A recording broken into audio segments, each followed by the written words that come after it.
Alright, so today we're going to talk about judicial review, which we've already kind of covered in class, and due process. So I'll be going over each. So, what is judicial review? So, when basically the Supreme Court at the Virginia Supreme Court or the United States Supreme Court says this law or this executive action is unconstitutional, basically saying, nah, that's not what the law says, so y'all can't do it.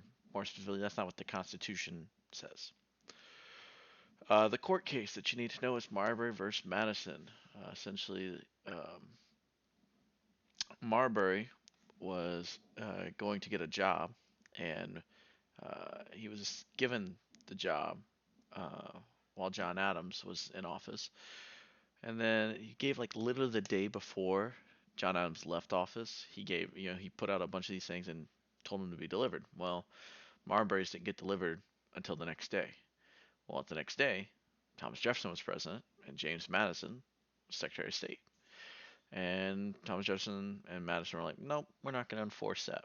So Marbury was literally suing for his job. And so to be able to go back and look at things, they didn't have this power before that case. The Chief Justice at the time, John Marshall, said, I need to go back and look. And that's how the principle of judicial review was started. So Constitution is the big law of the land. State laws got to follow with the Virginia and United States Constitution.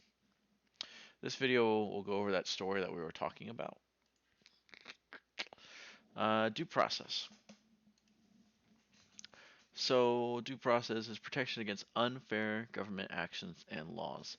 Basically, you have a right to be treated fairly. Again, this video will help you understand it. Hopefully, you guys watch it. So, what are the amendments that give us due process? We have the 5th and the 14th. And so, you might be wondering, they're the same thing. Why do we have to have two? Well, the Fifth Amendment was along with their Bill of Rights, and they were like, we don't want the federal government screwing over people. Well, as you guys may have known, may have this little event in history called a Civil War, and certain states disagree with other states about the rights of certain people. So the 14th Amendment was created to, one, define citizenship, so that basically, all the former slaves, were now going to be citizen.